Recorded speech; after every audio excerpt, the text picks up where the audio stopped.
Okey. Semua dah ada buku teks kan? Tak ada buku teks pun tak apa, boleh tengok apa yang cikgu paparkan ni. Pun buku teks juga. Cuma cikgu akan terangkan lah apa itu co-insurance dalam insurans harta. Okey, bismillahirrahmanirrahim. Okey, bagi co-insurance ni dia adalah perkongsian bersama perkongsian bersama kerugian antara syarikat insurans dengan pemegang polisi. Tu kena ingat tu. Jadi tak semualah syarikat insurans tu tanggung kerugian kita kalau kita mencarum dalam insurans. Tu kena faham. Jangan kata nanti kalau kita bagi, misal kata kita insurankan kita punya kereta. Contoh harga kereta kita 100,000. Harga kereta kita 100,000. Okey, kereta kita tu habis terbakar. Contoh, bukan kita dapat 100,000 tu. Kita akan dapat di bawah daripada tu. Itu yang dikatakan perkongsian bersama kerugian antara syarikat insurans dengan pemegang polisi. Okey, setakat ni jelas Diam aja ni. Cikgu Sarimah ada lagi tak? Senyap aja. Okey. Jelas. Dengar. Takut. Tadi saya terkeluar juga tu tadi tu. Lain internet tak berapa bagus agaknya. Okey.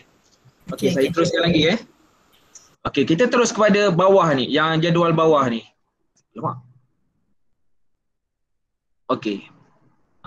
Saya slide balik. Okey, kita tengok jumlah insurans yang harus dibeli. Okey, ini bergantung kepada syarikat insurans dan kita. Contoh macam saya kata tadilah.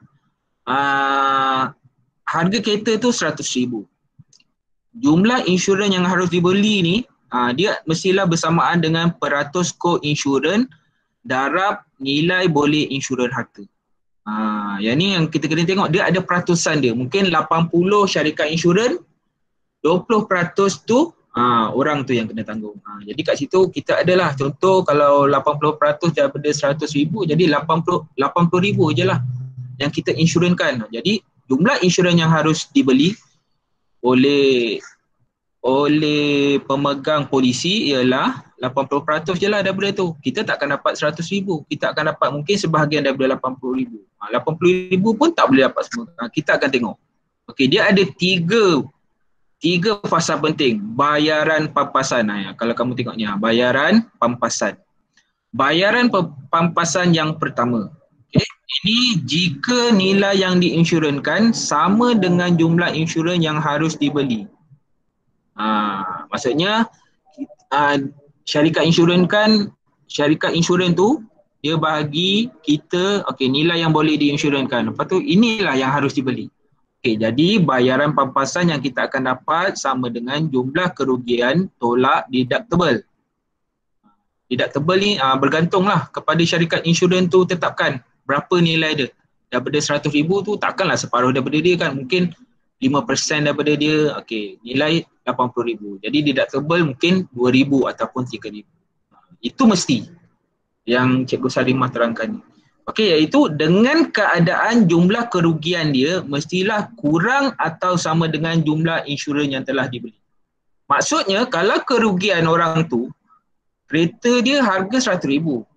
Kerugian dia 100,000 jugalah, betul? Sebab dia beli kereta tu 100,000. Tapi dia mesti dapat kurang daripada jumlah insurans yang telah dibeli. Dia tak boleh dapat 100,000. Itu kena faham. Ini keadaan bayaran pampasan yang dia akan dapat apabila dalam keadaan yang pertama ni. Dengan keadaan jumlah kerugian tu kurang daripada jumlah insurans yang telah dibeli. Ini keadaan yang pertama. Itu kena tahu.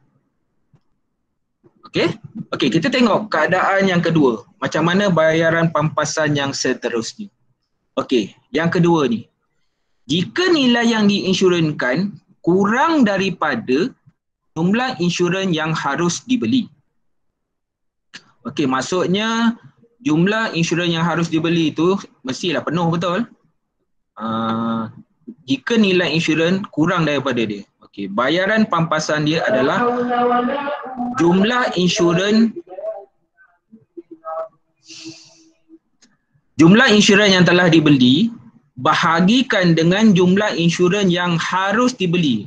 Bila jumlah insurans yang harus dibeli itu maksudnya maksimum lah, maksimum insurans yang kita boleh beli.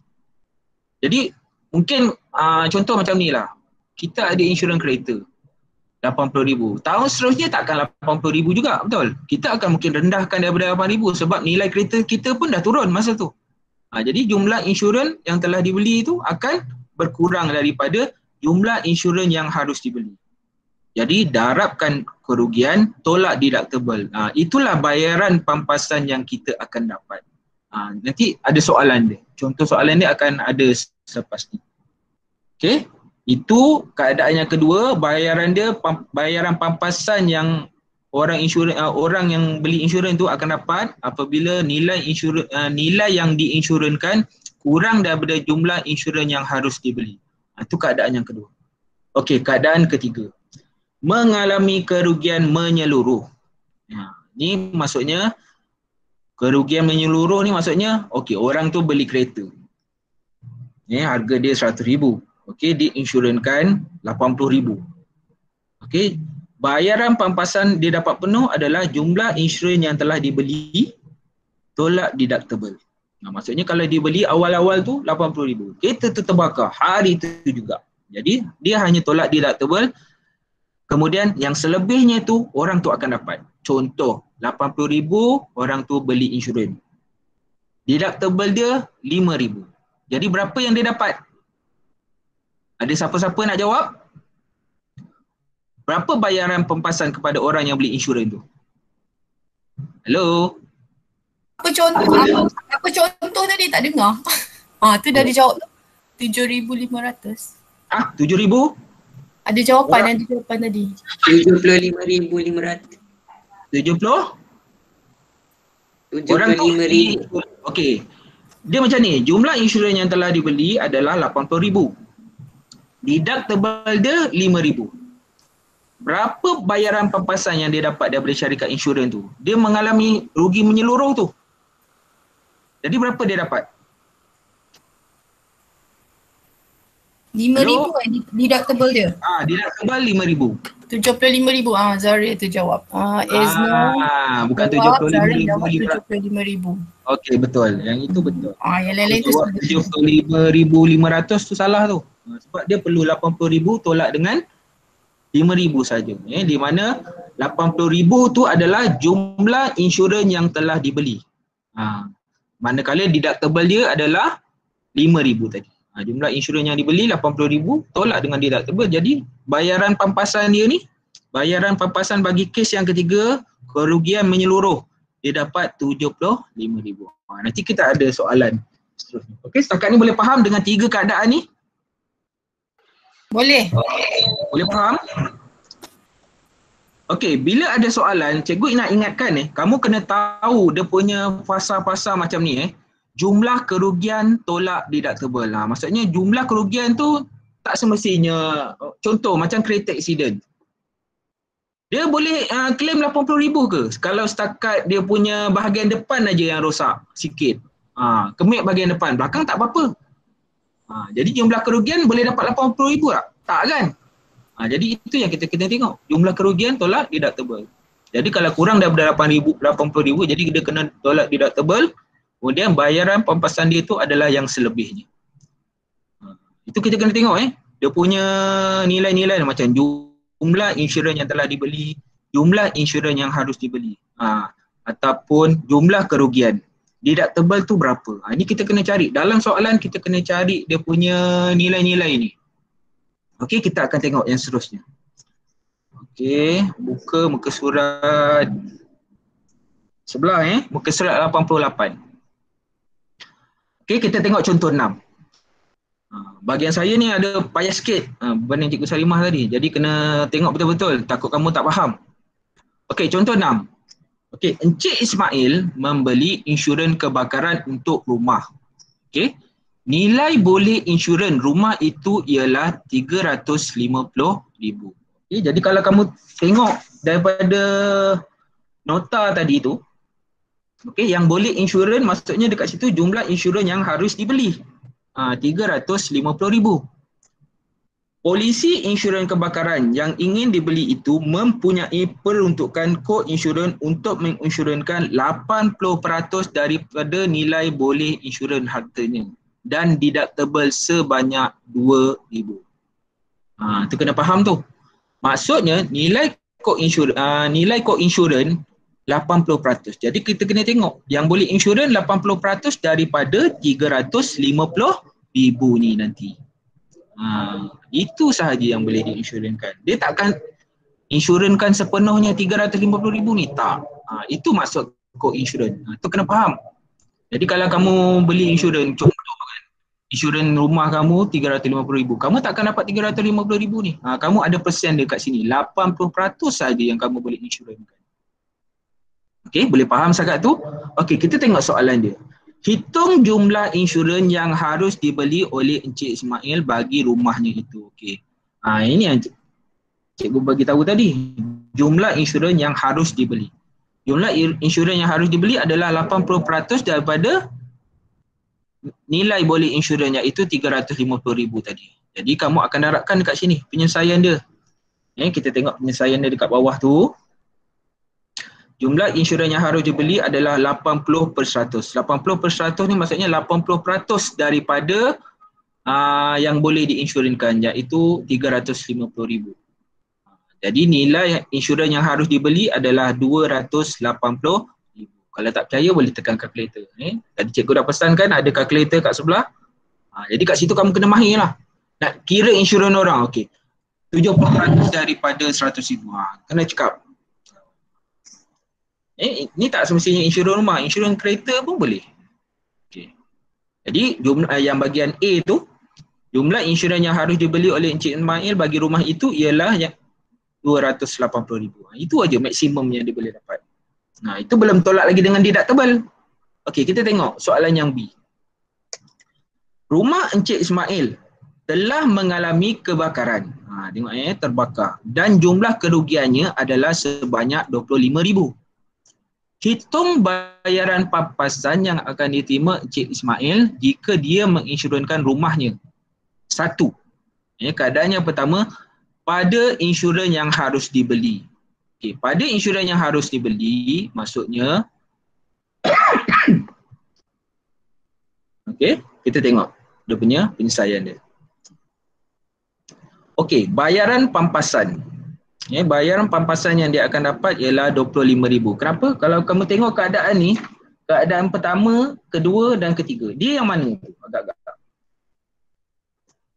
Agak-agak kamu keadaan dia yang mana? Ya ke? Itu kerugian menyeluruh. Yang ketiga. Ini kamu tengok mengalami kebakaran dan jumlah kerugian hanya 25,000. Bukan sampai 200,000. Kalau 280,000 itu adalah kerugian menyeluruh. Tu kena tengok tu nilai dia tu. Untuk yang mana? Tu kamu kena tahu. Kalau kamu tak tahu itu habis. Kamu tak boleh jawab soalan. Okey, nampak tak? Dia dekat keadaan yang mana tu? Nombor 1, nombor 2 atau nombor 3 pada muka surat 87. Cuba tengok balik pada muka surat 87. Macam nombor 2 je. Nombor 2. Kan? Nombor 2 kan? Jadi kamu kena tengok dekat situ. Jumlah kerugian. Kamu tengok ni. Ni. Jumlah kerugian. Berapa tu? Itu adalah dalam kes nombor 2 lebih kurang. Jadi kita kena tengok dekat situ. Okey, jadi bayaran pampasan yang dia akan dapat, insurans yang telah dibeli dengan insurans yang harus dibeli. Kemudian dia akan dapat 25,000 tolak dengan deductible 2,000. Jadi bayaran pampasan dia akan dapat penuh lah 23,000, 25,000. Okey. Bagi soalan nombor 2. Ini 150,000 je yang diinsurансkan. Ingat tadi dia beli insurans. Yang pertama tadi dia dapat, kenapa dia dapat penuh 25,000? Kenapa dia dapat penuh? Bagi kes yang pertama, B1 ni tadi. Ada siapa-siapa tak boleh jawab? Ada yang tak faham ni. B1 ni. Pada jumlah insurans yang harus dibeli. Kamu kata kita guna tadi yang nombor 2 ni betul? Kenapa dia dapat penuh? 25,000 tu. Ada siapa-siapa boleh jawab? Senyap aja. Cubalah jawab. Cuba terangkan supaya kamu faham. Kalau salah pun tak apa. Macam biasa. Siapa-siapa yang faham, yang ada mak ada jual insurans ke, itu dah boleh cuba dah kemahiran kamu tu. Okey, kalau tak ada cikgu nak terangkan. Ada tak yang nak try? Ada tak nak try? Tak apa, kita cuba je. Tak tepat pun kita sama-sama belajar.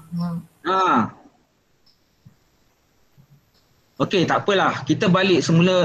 Semua tengok buku teks Cikgu akan balik semula pada muka surat 87 tadi. Muka surat 87 nombor 2. Okey. Tengok soalan dia. Okey. Berapa nilai yang boleh diinsurans kat ni? Jumlah insurans yang harus dibeli. Dia adalah nilai 200. Kejap ni. 280,000. Betul tak ni? Jumlah insurans yang harus dibeli 280,000. Okey. Orang ni kata pada jumlah insurans yang harus dibeli. Jadi maksudnya jumlah insurans yang telah dibeli juga adalah 280,000. Atas ni 280,000, bawah ni pun 280,000. Ada siapa-siapa yang tak dapat dekat sini? Atas ni 280,000 nilai dia kita masukkan, bawah ni pun kita masukkan 280,000. Ada siapa-siapa yang tak faham? Kenapa atas ni 280,000 dan bawah ni pun 280,000? Faham? Hello? Faham tak? Macam tak keluar suara. Faham cikgu, faham. Baru faham. Tolong bagi respon cikgu risau. Cikgu sendiri pun kena faham tak? Okey, jadi jumlah kerugian dia tadi, berapa tadi jumlah kerugian dia? 25,000. 25,000. Jadi kat sini kita isi 25,000. Okey, soalan dia, deductible dia berapa? 2,000. Jadi dekat sini 280,000 bahagi 280,000 darab jumlah kerugian dia 25,000 tolak dengan deductible. Jadi berapa bayaran pampasan yang dia dapat bagi kes nombor 2 tadi untuk soalan B1? 3,000. Yes, bagus. Yang itu kamu kena faham. Ingat baca term soalan, kamu akan masukkan nilai itu dalam formula ini. Ini adalah formula yang sangat penting untuk dipahamkan daripada soalan. Jadi kalau kamu tak faham soalan, kamu tak boleh masukkan dalam formula ini. Ini kes pertama, kes kedua, kes ketiga. Kena faham betul-betul. Okey, boleh cikgu teruskan lagi untuk B2? Okey, cikgu teruskan. Okey, kita tengok soalan yang B2. Okey, B2, Encik Ismail ni, dia beli insurannya cuma 150,000. Seterusnya, hitung nilai penalti co-insurance. Okey, jadi yang pertama kita kena kira bayaran pampasan. Ini bayaran pampasan bila dia insurans cuma 150,000 je. Jadi yang dia dapat akan kurang lah. Betul? Okey, kita tengok formula dekat sini. Okey, kamu tengok buku teks, apa yang harus diisi dekat atas ni? Siapa boleh bagi cikgu jawapan? Harus diisi. Ni jumlah insurans yang telah dibeli oleh Encik Ismail tadi. Ni yang atas ni. Kamu tengok skrin cikgu tak? Jumlah insurans yang telah dibeli oleh Encik Ismail bagi kes B2. Berapa dia beli? Dia dah beli 150,000. 150,000. Bawah ni? Itu 280,000. Ya, 280,000. Jumlah kerugian dia tadi 25,000.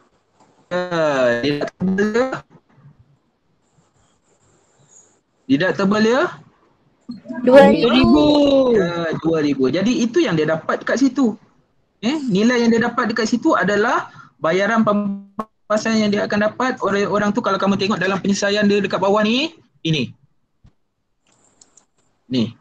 11,607 dan 14 sen. Sorry, atas ni. 11,392.86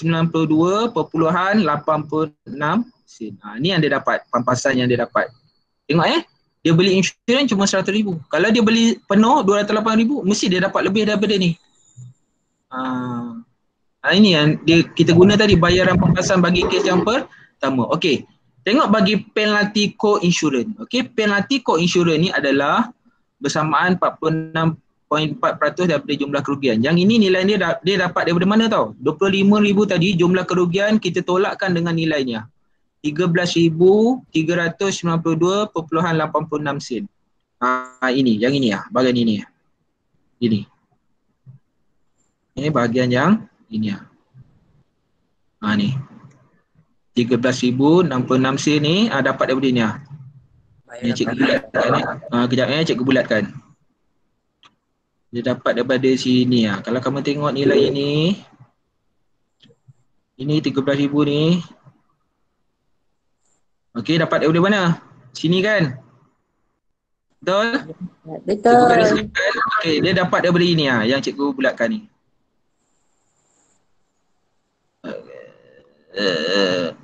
Okey, dekat situ. Bila tolak itu, penalti dia itulah 11,607.14 sen. Okey, boleh faham? Setakat ni boleh faham? Okey, bagus. Okey, kita teruskan lagi Okey.